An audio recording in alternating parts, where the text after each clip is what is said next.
Hello, I'm Greg Rice, previously of Double Fine Productions, still working with them on Day of the Devs and working with Sony Interactive Entertainment. Today I'm here with Nick Kaman, the studio head, and Caelan Pollock, creative director at Aggro Crab. We're here to talk about another crab's treasure. We'll discuss topics like crab fishing in Seattle, forming Aggro Crab, the path to another crab's treasure, making a Soulslike and how they decided to approach difficulty and accessibility, humor in games, environmentalism, and leveraging TikTok to get the word out. Please enjoy.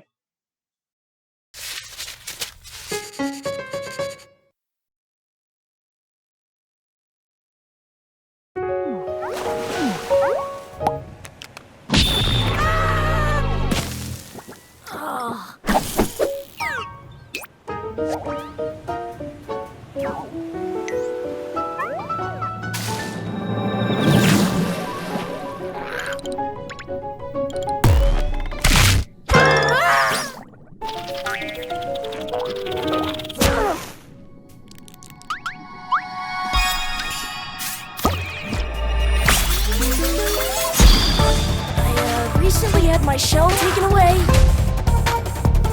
If you can go get that treasure there, John, I'll gladly trade your shell for it. I'm gonna find that treasure! Oh yeah, I also wanted to mention the crazy murderous crabs outside trying Begone, little hermit, I tire of you. Yes, ma'am!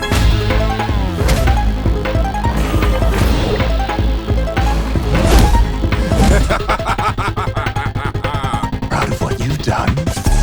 I've been working my butt off trying to get my old life back! That treasure's as good as mine. It would appear the hunt is on, I say.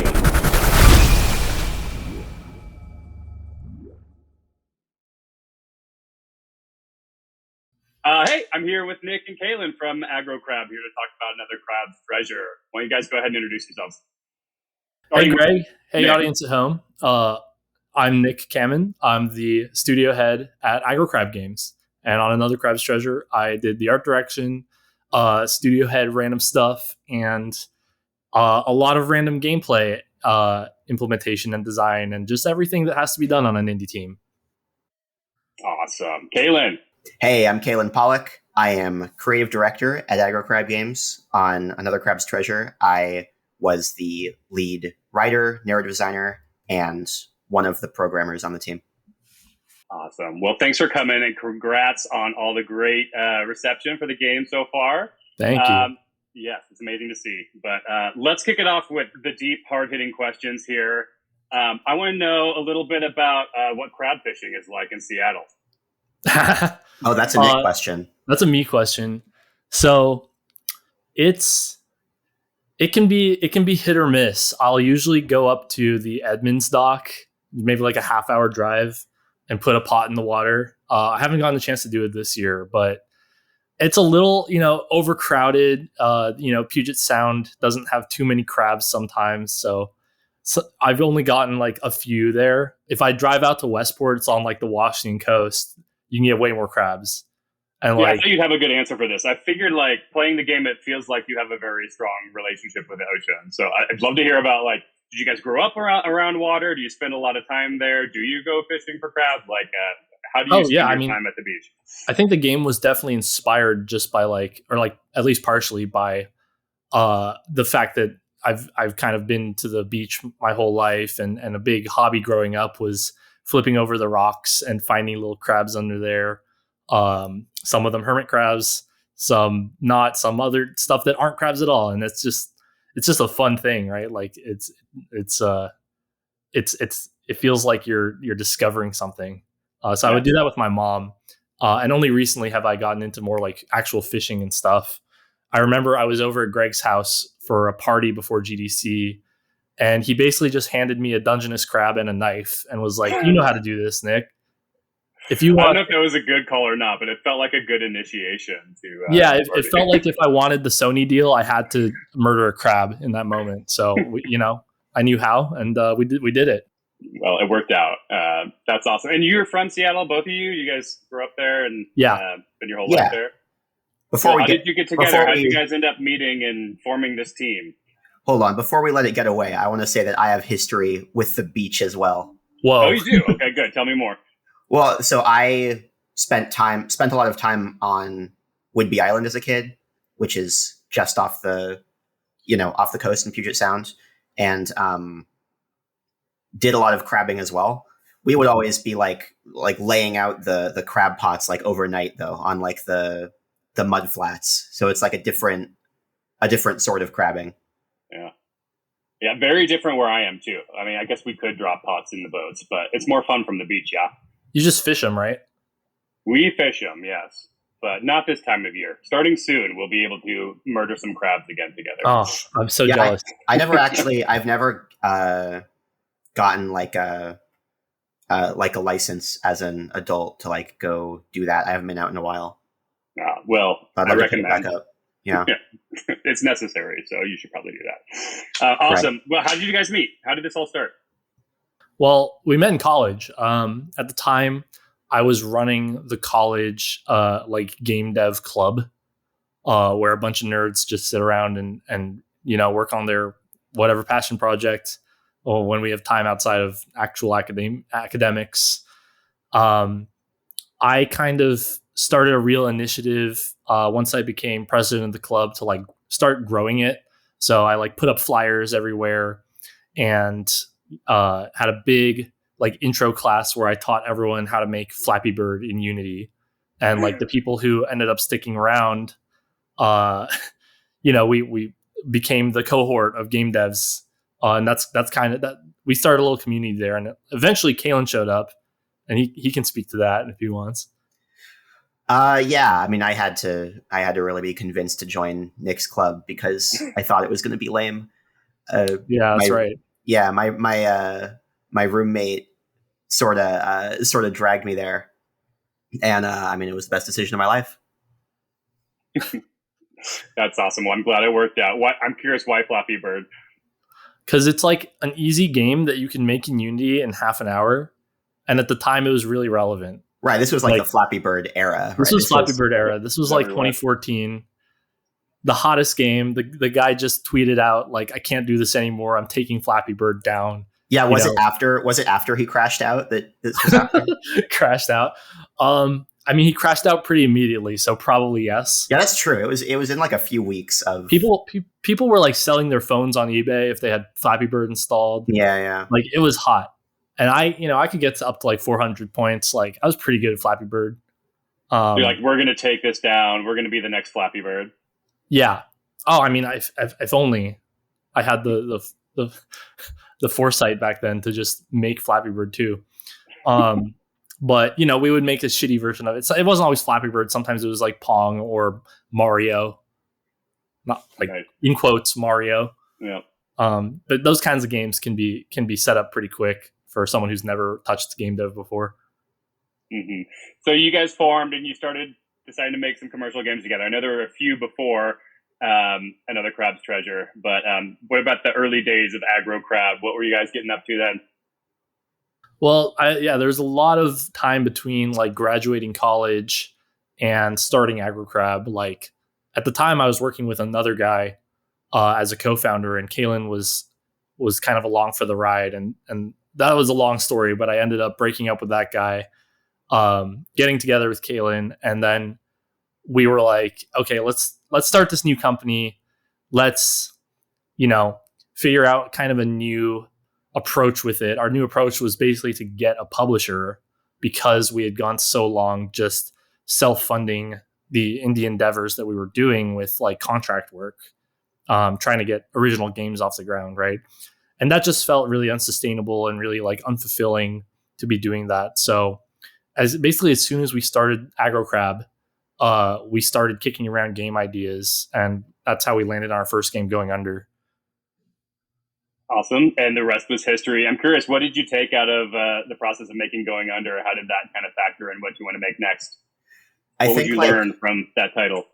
Yeah, I mean, what the Going Under was like a successful game in the sense that like the studio didn't immediately like implode afterwards, which is like I think what passes for success in like a first time indie project, Yeah, you live to tell another tale. Yeah, exactly. So like we were in the situation where we were like, okay, we're going to continue this business. We want our next project to be like bigger and better, but we still are in a place where we need like pretty immediate funding to like get something off the ground. Like our self-funding sort of prototype budget is not like very high. So we were in like a very similar place to where we were with at the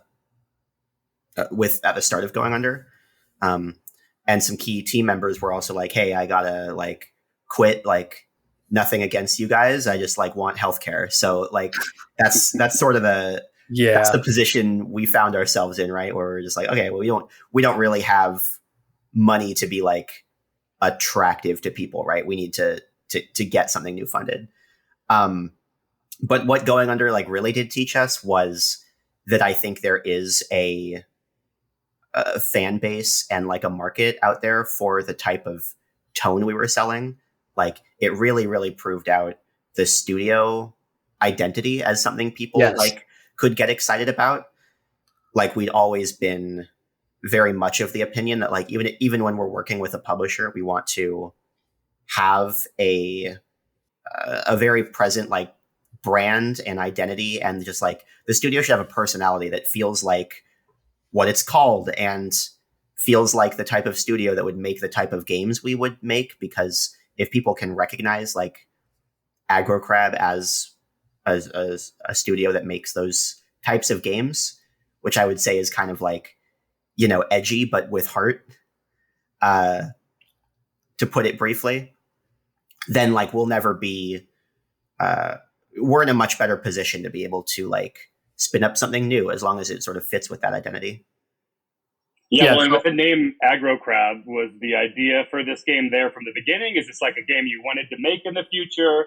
Or how'd you kind of come around to, hey, we should actually make a crab game? So, I mean, Another Crab's Treasure like actually existed before Aggro Crab. Like kind of like the hope in putting crab in the company name was like getting some of that out of my system, because I had always wanted to make a crab game. And specifically this crab game, like basically shortly after Caelan and I met, like I think still in college is when I had the idea for Another Crab's Treasure. Like this has been that sort of like, you know, career long dream project, right? It just never really, until we actually started in earnest, it never really had a real, you know, mechanic or storyline or anything. It was just this idea that you could have a hermit crab as the hero who has to wear trash as shells, and each of those pieces of trash has a power, kind of like Kirby, right? Like that was all that idea was. But like it was that, and the name Another Crab's Treasure was just so ingrained in my head. I was like, oh, this is going to be good. Well, it wasn't just those two things, right? Well, like, what do you mean? Like there was the map. Oh yeah, I do have a map. It's hanging up in the office that I drew, like a world map of all the different areas that would exist in Another Crab's Treasure. And so there's like the shallow tide pools. There's like the kelp forest. There's the deep dark. There's the factory level. There's the coral reef. All of these levels like exist in the game today. Wow. Like it's kind of freaky like, how it's not literally one for one, but like if you look at the map and you've played the game, like it's remarkable how little like basically everything there like just made it in. It's literally like spoilers to look at the map from 8 years ago, even though there was no sense of a storyline to the game that back then. You were seeing the future. Yeah. That's awesome. Where did the Souls piece come in? That's kind of, you know, I don't actually like remember at what point we decided that was going to be the case. I mean, it was definitely when we started working on the game in earnest. Well, yeah. Because what Caelan had always told me about this game was like, you know, it's a great idea, but it's too big, right? Like we don't have the resources or the experience to make this the thing it deserves to be. Which I agreed with. But then after Going Under, when we were looking at new projects to spin up, that's when I brought it up again. It was like, okay, are we ready yet to make this big thing? And we took that leap of faith, right? Like, the answer, the answer, by the way, was no. We were not actually ready, but we did it anyway. But we did it anyway, and it was fine. Yeah, we'll have to get into that for sure. For sure. But like, that's kind of when we start talking, what kind of game is this going to be on a mechanical level? What's the genre? And at the time, Souls games were super hot. At the time, this was like 3 years ago, right? Like Elden Ring was announced. Still are, right? Yeah, still super much the zeitgeist. And it was just like, okay, well, we want this to be a third-person action game. Why not just like attach this to an exciting subgenre in that category, right? Like, and especially thinking of games like Sekiro, where you're so reliant on blocking and parrying, it just made sense for a hermit crab to have that kind of same skill set where you can hide in the shield and counterattack, right? Yeah. And So what we're kind of... Oh, sorry. At the end of the day, we are kind of like genre chasers in that regard, like that is kind of part of our like business plan, I guess you could say, like how we make games that we are trying to sell. Like we're not really trying to like reinvent the wheel and like make completely genre bending content. What we are trying to do is like pick genres that fit really well with like the story we're trying to tell. And so when we started putting the pieces together of like, oh, well, this crab is wearing like trash, there's clearly like a strong environmental message here. Like there is this ultimately like we realized like this would have to do with like climate crisis, right? And that makes perfect sense for like what Souls games are kind of about, and that kind of like oppressive atmosphere. Yeah, so on the Souls side, are there certain games you looked at? Are there certain ones that stand out to you as your favorites, or the ones that were kind of core inspirations for the game? We were kind of, at the time we were kind of thinking about Sekiro a lot when this game like started, because we were always like, well, we would like this game to be like a little more fast paced than like what people think of when they think of like Dark Souls, the game.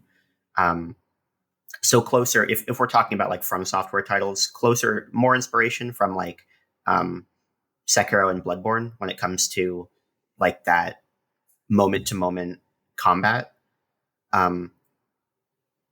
Obviously, like when Elden Ring came out, we took like the whole team took like multiple days off like to play Elden Ring, I'm pretty sure. So like,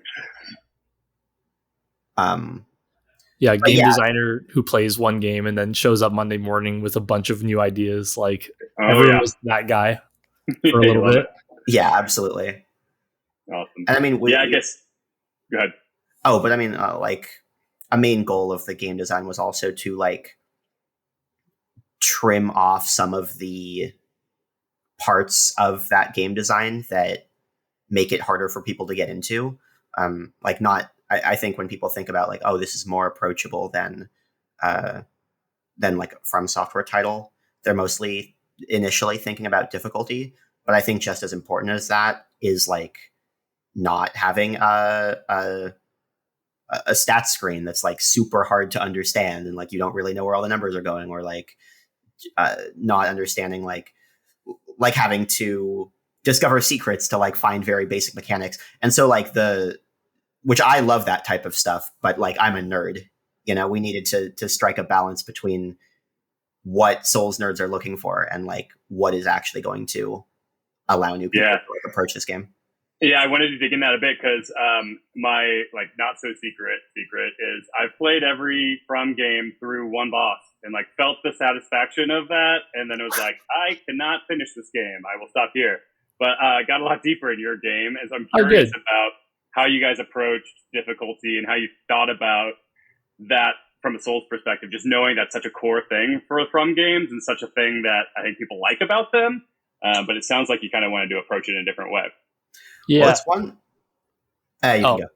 Okay, I just have a take here. Like, there's this idea that I've seen online lately about like earned difficulty or earned like obfuscation of game mechanics and design in the world, in the sense that like FromSoft is a trustworthy developer in that way. Like, you know that if you sign up to play this game, even if you don't understand anything, or even if it's going to beat your ass, like it's going to be worth it, because these are legendary devs that know what they're doing, know what they're doing. They've earned that right to kind of like mess with the player in that way and make things hard for you.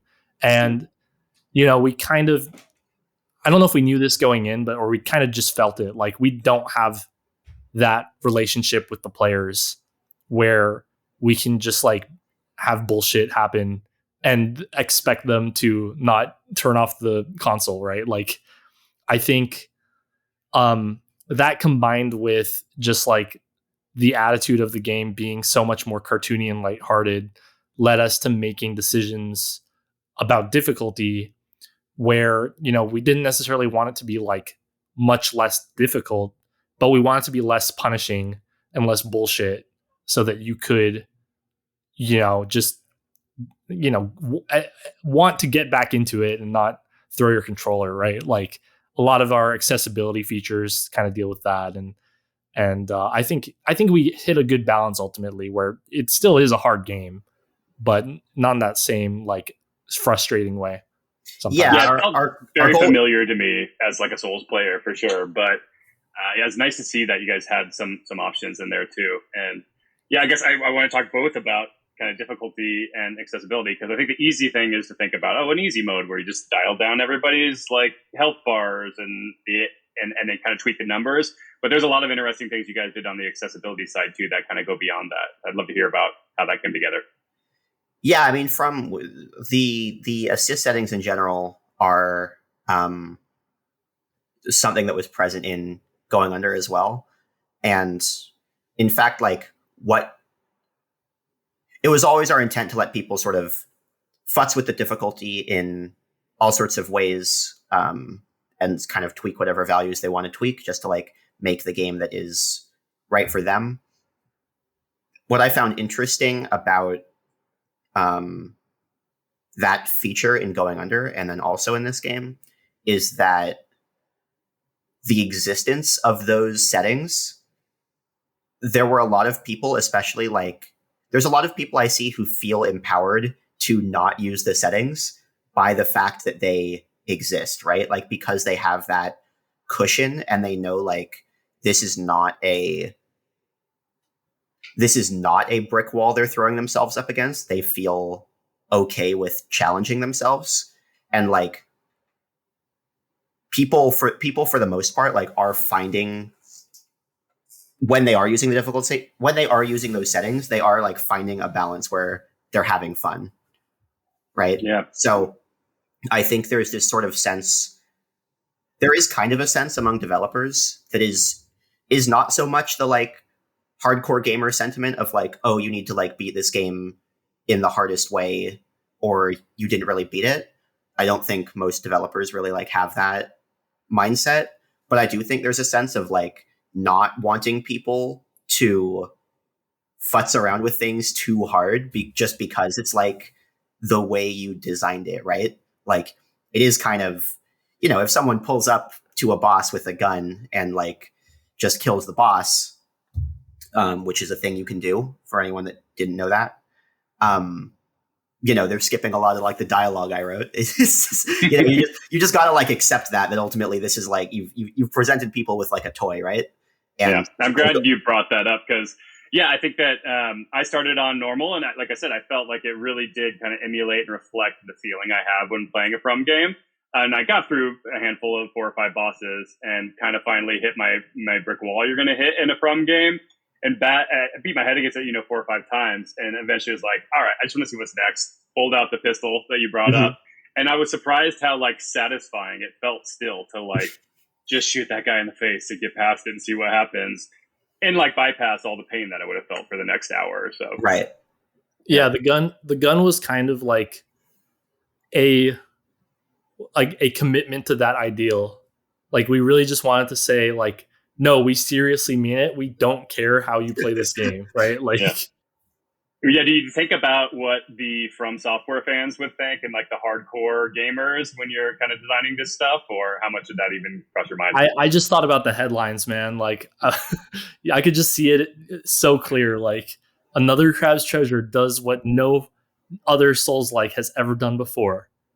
Yeah. And it came true. People wrote that headline. They It basically exists in wrote the that New York Times. Like, verbatim. And so I mean, we weren't really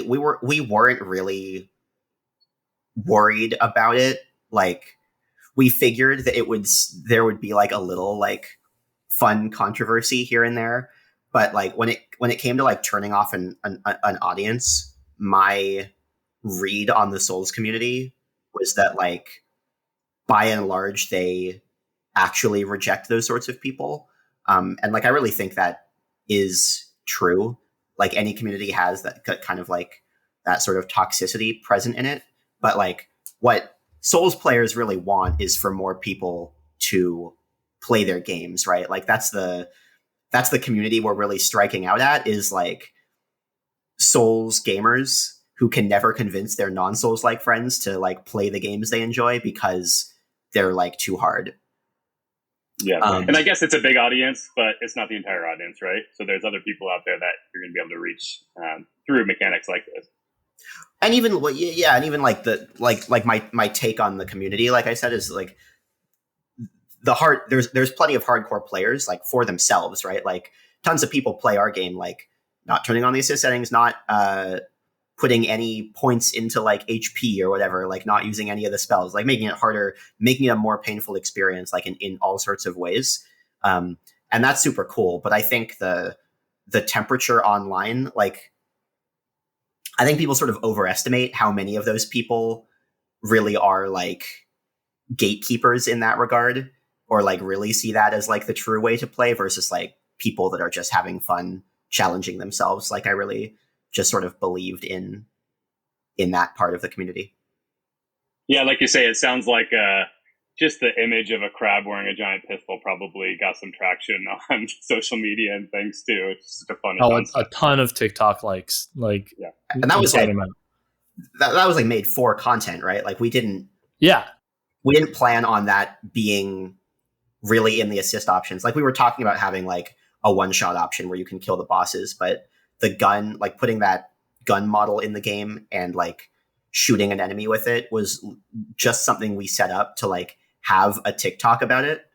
And it took a little convincing from Nick to like actually put it in the game, because it did feel like a little too far at first. I just put it in the game. It took like an hour sitting down with the community manager to like add it, right? Like sometimes that's how things would happen on that project, is I would just add it in an hour, put it in and gauge the reaction.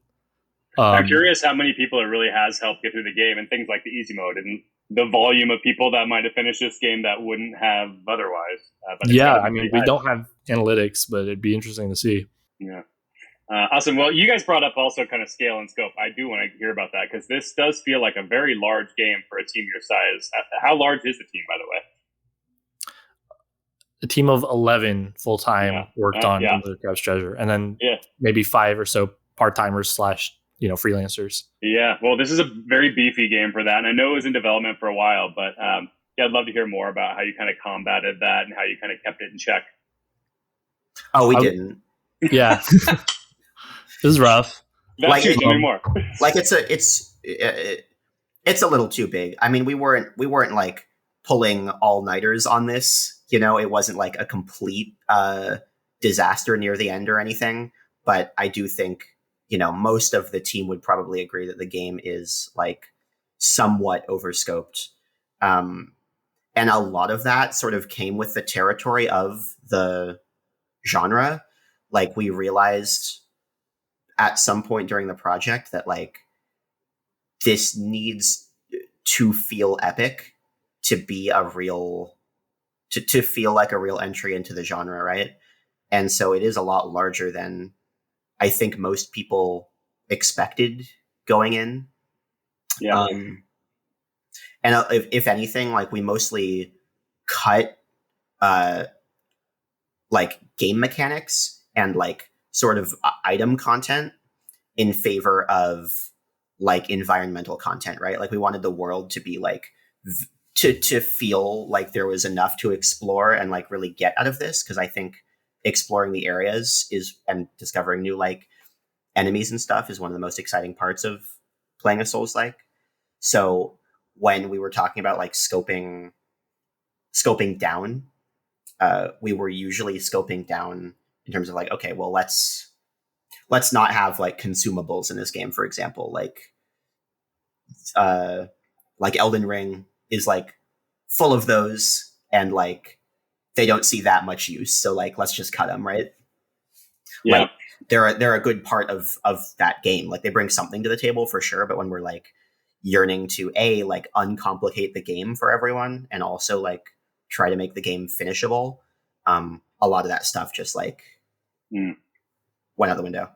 Yeah, I mean, with a team your size, what do you feel it was that got you on the scope side? Is it the amount of kind of environment, content, and levels in the game? There's a lot of cutscenes in the game too. Oh God, the cutscene. One system that kind of, like, I guess looking back on it now, do you feel like there was a system or some decision that was made that really kind of ballooned the scope? It was the cutscenes for sure. Was it the cutscenes for sure? It was the cutscenes for sure. I mean, the cutscenes were the like least bang for our buck, right? In terms of like how much time investment it ended up being. And I mean, obviously they're epic, and I love that they exist, and they're fully voice acted and cinematic as shit. But like, it was a lot of work that we did not know we signed up for. Mm-hmm. It is all done internally. Yeah. That's all in engine. That'll do it. But I mean, on top of that, it's a 20-hour game, man. It's got upwards of 20 boss fights. Ashen has 6 boss fights. Like, why do we have so many boss fights? It's because people love boss fights. And like, we wanted to do that, right? But like, that is not something that a team of our size should have been able to do. It sounds like a lot of custom animation. Everything was custom, except the crab legs. Those are procedural, which saved a lot of time. Yeah. But it's just every single fight had to be orchestrated and have cinematic or cutscene context around it, and a bunch of moves it can do. Some of them have second phases, and just so much design had to go into these fights, which is fine because it's the meat of the game. But I don't know how we pull it off. I think we're just built different, and we work fast and loose, which means there were more bugs in this game than we would have liked to ship with. But it's big. That's one answer to how we got it done, is we released a pretty buggy game. Yeah, but it's big. Sure, it's all been ironed out now. Everything's looking great. Oh, everything zero bugs now, right? Yeah. Well, looking back on it, do you feel like you would do it any differently, or would you have made the same decisions? It's hard to say we would do anything differently when like the game's success has really surpassed our wildest expectations. I think more so than actively like managing the project differently or like scoping it differently. I think just like setting our expectations for how long the project was going to take and like how much effort was going to be put into this thing earlier would have saved the team a lot of stress. Like when we're talking about like burnout, I think what affected the team more than anything else was like delaying the game repeatedly and continually realizing that we were like, okay, like we're really pushing the limit of what scope we can accomplish here. Like we're going to need more time, or like we're going to need to cut this thing. And I think even by the time we were like approaching the real launch, it felt like unreal that it was really going to happen, right? Because like we delayed once publicly, and like we delayed twice more like internally that we never had to tell anyone about because we hadn't leaked the supposed release date yet, but it was a much longer project than anybody expected. And I think that was tiring, if we had gone into the project being like, we know what the scope is going to be and we know it's going to take 3.5 years. I think it would have been a lot less frustrating for a lot of people on the team. Yeah. Schedules are hard. They always take longer. As far as the form of the game itself though, very pleased with it. There's nothing huge I would change about it. Yeah, same. Well, Kaelan, I'd love to hear a little bit more about the narrative too. I think that's something that was maybe surprising to some folks. It's just the amount of narrative in it and the humor. It just really is striking from the very beginning how funny this world is. So, was that something that you had in mind from the beginning, or is that just in your all's DNA? I mean, it's both, right? I mean, I that's kind of what we do at Aggro Crab, and that is one of my big influences on the studio. Like, I've always wanted to be a games writer, basically. Like, that's been my general career goal. And so when we were making Going Under, like, a big goal of it was to really find out how to narrativize a roguelike, and really get these characters that people like. Which like was ground that was already like tread by Hades, but we wanted to do it. We were like, let's really have this be a world that like feels different when you end than when you start, right? Yeah. And similarly, like in Another Crab's Treasure, that was also a part of making the game approachable, was giving people a story and like a protagonist that immediately sort of makes sense, that they can connect to. We were like, let's sort of de-obfuscate this a little bit. Like, we knew from the beginning, we're like, let's do a kind of like Pixar hero's journey with this thing. Let's not put you lost and adrift in this world and you just like don't know what the hell is going on, but you're a guy with a sword and you're killing people, right? Which again is like no hate to that formula. Like, I am obsessed with FromSoft vibes in general, where you are just like some dude adrift. But we were like, yeah, let's give people like a real plot we can grab onto. As far as the humor, like, I feel like that's always been the tone of the studio, right? Even like the name Aggro Crab and the logo and like how we interact with people online. It's that kind of like, it all revolves around that same kind of comedy that is like very cartoonishly kind of dark, and like sometimes edgy, for lack of a better word, right? I'm just a huge fan of writing stuff in that space where like I think things being funny at the right moment like really increases the emotional scenes, and like vice versa, right? Like, something is funnier because it is popping up in this like dark kind of messed up world. I don't know. I keep not being sure if I'm allowed to swear, but I'll at least try to avoid it too much. Well, it was very funny. I guess you don't see that a lot in games, and I'm curious why you think that is. Like humor in general? Yeah. My answer... Say it. Say it with your chest. Yeah, my answer is a little mean. I don't think most game writing is like very good. Which is not to say that like, oh, I'm better than all them, because like I definitely like have my weaknesses as a writer. I think one of my strengths is like that dialogue writing.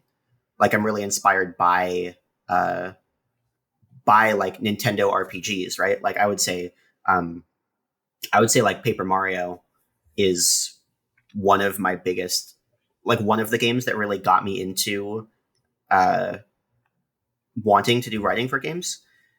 And that game is just full of one-liners, and the characters are just all phenomenal. You get the sense of like who someone is like the moment you talk to them, and it feels like very little is wasted, right?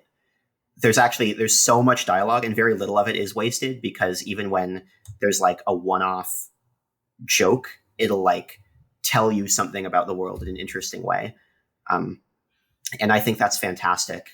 I mean, but like writing humor is hard, right? It's not an easy line to walk, especially when it's a one-way conversation, right? Like, you can be a funny person in real life and still like be really bad at writing scripted jokes just because like it's just a different format, right?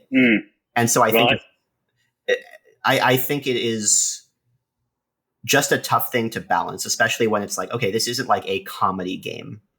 You know, not everything is a joke. There are many things in the game that are meant to be taken at face value and taken pretty seriously. Yeah, I guess it's one of those things where it's kind of hard to workshop, right? It's like when the game is, you know, half finished cutscenes and like timings are all off and things aren't just landing right. It's hard to know, like, and you're seeing these broken cutscenes over and over again, I'm sure, throughout development too. So the jokes probably wear off on you at some point too. So yeah, I don't know how much of it is like trusting your writing style versus like getting it in front of people, seeing how they're reacting to the script and like editing along the way. But yeah, I'm curious how you kind of tested out the script. I mean, yeah, primarily just testing it with the team. You know, when it comes to like my style in writing dialogue is really suited for like the text format, where it's just like these RPG like dialogue bubbles, right? Like I'm very confident in my sense of like timing when it comes to those. Working on cinematic cutscenes was like entirely new to me. There's not as much comedy in those as there is in the purely like text-based interactions. It's like there. Oh, I'm being told I can swear. Go for it, man. There's not like no comedy in those, but a lot of the cinematic cutscenes are reserved for like the more dramatic moments, because timing is the toughest thing to get right in comedy. I think there's a lot of good bits that just get ruined by presentation. Yeah, well, the dialogue and the tone of the game in general are really funny, but you know, it's balanced with a lot of darker themes or more kind of weighty themes, I guess. And one of the more apparent ones, obviously, is the kind of environmentalism line throughout the game. You know, things like microplastics being your currency, you know, trash all over the place there. And a lot of the kind of main storylines revolve around that. So, yeah, I'd love to hear how that kind of came up and, you know, what you're trying to say there. Yeah, I mean, from the beginning, like in the original pitch deck of the game, two really important concepts are there. One of which is that like this is a scenario in which the crabs really like the trash in the water. Like not everyone in the plot does, but like the general theme of crab society is they're like, yeah, give us more trash. They're using this to build up kind of industrialization and society.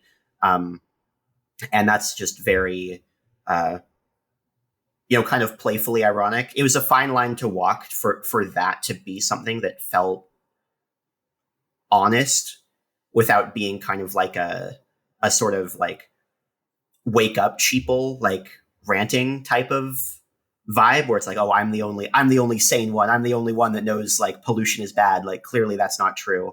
But also like people know, but they're still not doing anything, you know? So to find a very honest take on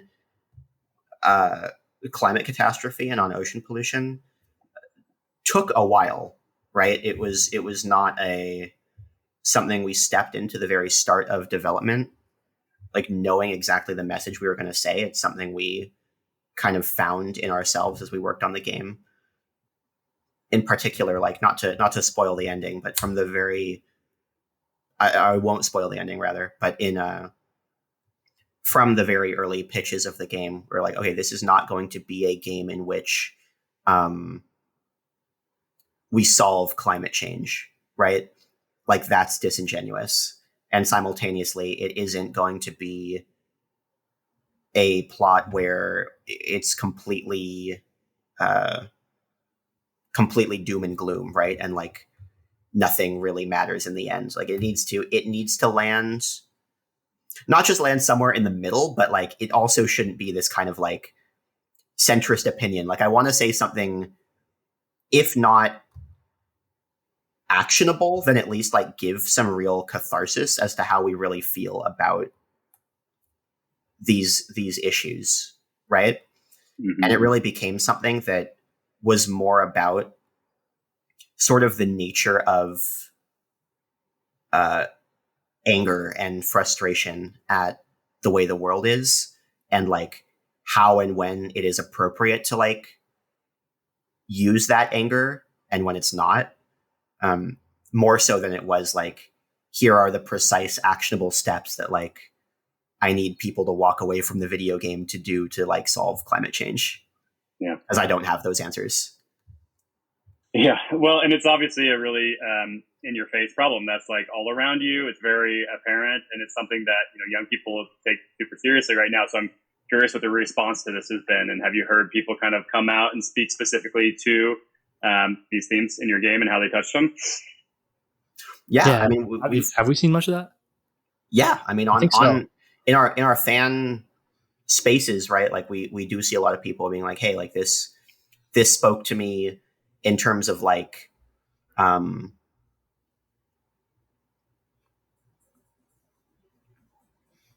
helping me sort of realize my own apathy towards the world. Because I think you can really there is a real sense of apathy that builds up.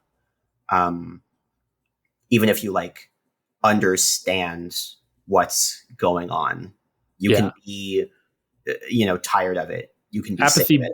Apathy born of like a feeling of like helplessness. What can I do about it? Yeah, exactly.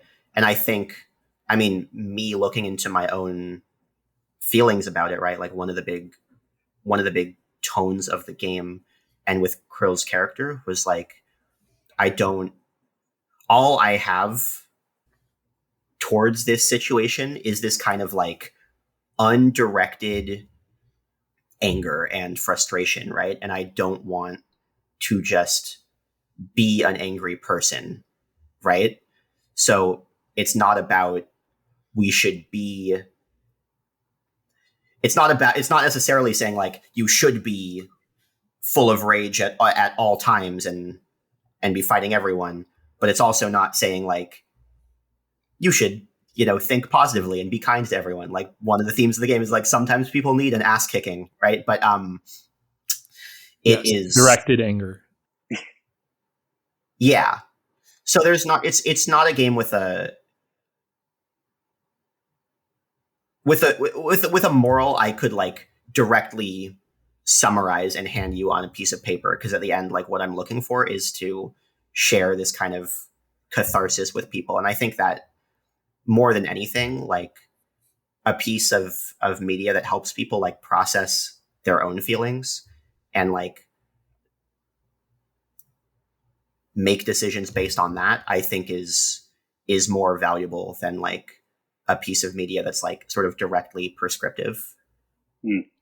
Yeah, I just want to add on to that, because I think one of the really effective things we did in terms of like how we got the player to understand those things is putting you in the shoes of Krill, who is this literal hermit, right? He is on the beach minding his damn business, and he's just completely unaware of the changes that society has gone through.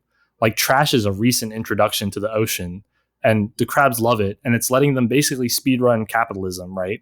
And Krill doesn't know these things. He doesn't know what taxes are, or what a government is, or what a city is, or all these systems that have built up. So you kind of just get to see it from a fresh lens of like, oh, how did we get to this point in the first place?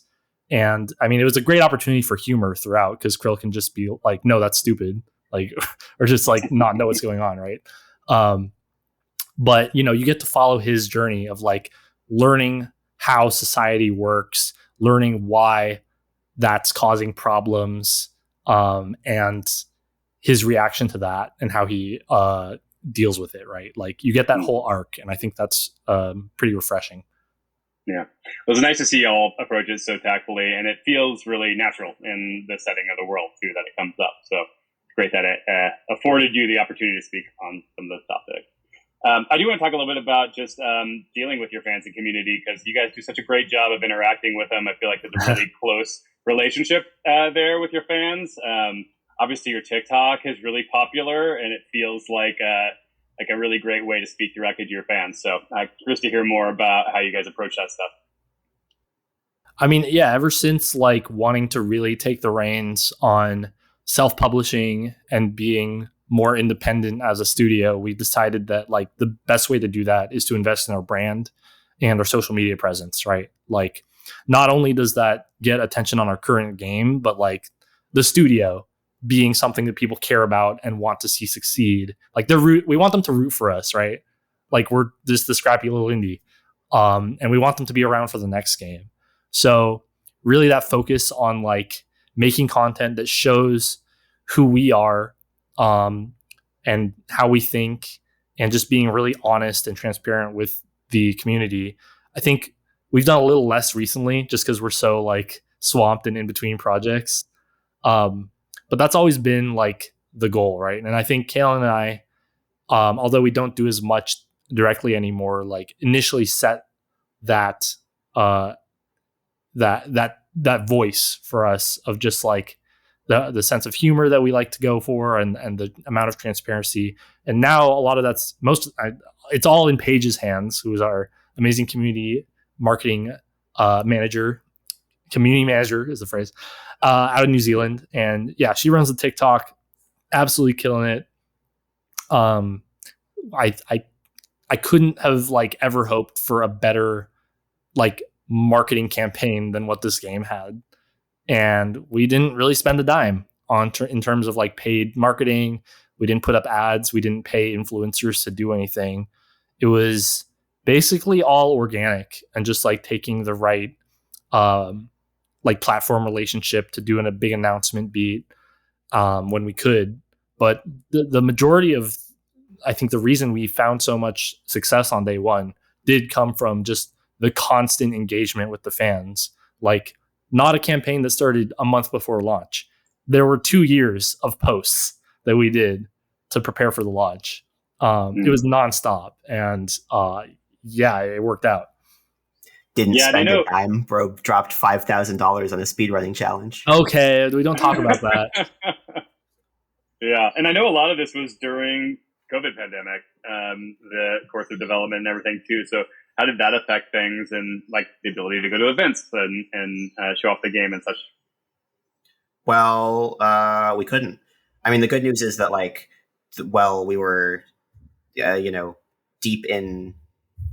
Well, we were like in COVID lockdown was like far before the game was ready to show anyone.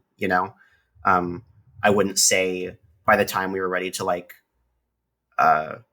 really promote, I wouldn't say it was that massive of an issue. Not to downplay the issue that like COVID still is, but just in terms of our like ability to show the game, publicly, we were able to like enter that space again. I mean, really, it was much more of a bummer for the release of Going Under, because that happened in September 2020, and yeah, so we were just at home, like drinking champagne over Zoom or whatever. Like, we wanted to party. Like, this was finally it. And, I mean, that was more miserable than anything. Yeah. What do you think were some of the keys to getting noticed then, in light of not being able to get out in the real world and show your stuff? Getting noticed. Yeah. I mean, it all kicked off in a Nintendo indie world where we announced, and then I don't know. I feel like the game kind of like just like it was kind of made to do well on social media, right? Like I generally tell people like, just even if you have all the finesse to be good at marketing on the online, like that kind of only works if you have the right game for it, right? Like a top-down strategy game is not going to do well on TikTok. You need like characters, you need a camera perspective that people can feel immersed by. Like there's these kind of elements that you need for something to be interesting in like the 2-second attention span that you have to make someone watch a TikTok, right? And I think with a game that's a Souls-like about crabs, and we've got this little cute character and he can wear a gun or something random like that. Like we had a lot of those hooks that just kind of get someone to understand what we're trying to do in a very short amount of time. So in that way, like the game was just like good for this, but we also just put in a ton of work to just throw things at the wall and see what really resonated with people. Mm. Well, so you'll have awesome merch too. I love the stuff you guys have made. So pimp your shit. Where can people find your stuff? How can I get one of those cool hats? We have agrocrap.com where we have some merch. Like we don't have a ton right now. We're kind of laying low on the merch side, but we will have stuff at PAX. If you go to PAX West, if this podcast is out by then, come by our booth and we'll have merch. We'll have plushies, I think, if those ship in time. Awesome. And well, we'll bring games out. Sorry, go ahead. Oh, we'll bring some stuff back online eventually. It's just there's a lot going on. Yeah, awesome. We're busy. We're working on game 3. Oh, you are? See, I wasn't going to bring it up because I'm sure there's not much we can say, but I am curious. It sounds like you've had a bit of time to process the release and relax, and now on to the next thing, huh? Yeah, I mean, we're certainly not done, fixing things and developing new content for ACT. But we are in the process of prototyping the next thing. It's really exciting. We all need a break from that project. Let's be honest. Yeah, I bet. Well, I'm glad you got some time, and that's exciting stuff. Can't wait to see what's next. But thanks for joining us. This has been super swell. Yeah, thanks so much, Greg.